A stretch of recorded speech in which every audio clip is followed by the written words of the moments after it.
The next scenario is that you want your user to enter a mobile number and that should be a correct value. So what would be the conditions you need to check? First condition, it should be of 10 digit, and second, it should be a number. These are the two factors we need to judge while a user is entering data in this particular cell. So how to go ahead with this? Keep your control on this cell, go to data validation, look at these options. So what is the option which is fitting in for our requirement? So I could find no option which allows me to put two conditions to test. So I will go ahead and use custom. So what would be the formula I would be using? I will write equal to, because I need to check two conditions. So I will use AND operator.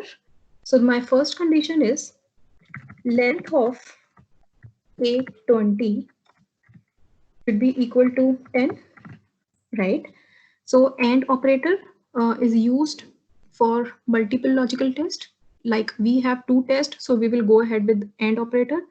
Length function is used to take the length of a text. So we can use that here. And what would be the second condition?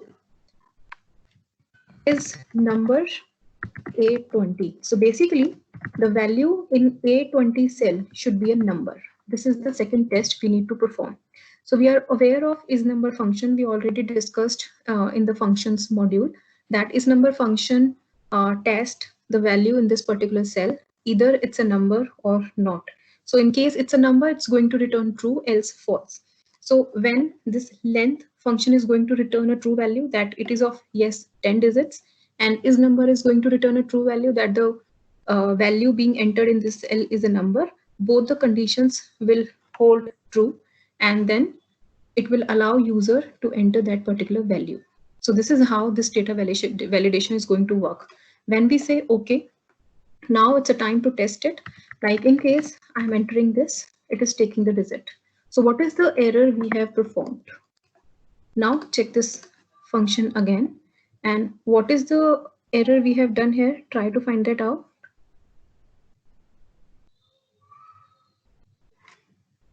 Look at the way we have written this formula, right?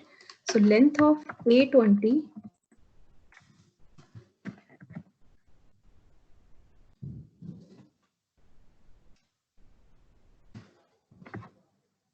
should be 10.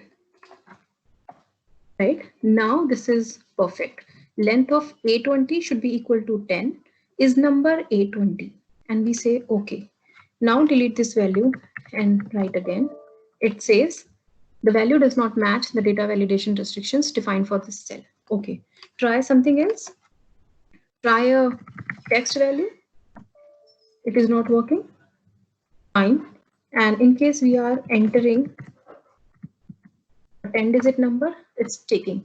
So this is how this data validation can be entered for mobile numbers. So basically, how to go ahead with the data validation? First of all, write down the conditions you need to test, the logical test you need to write down. Then think for the formulas you are going to use for testing those test or conditions. And then after that, you just put together in the custom section and it should work.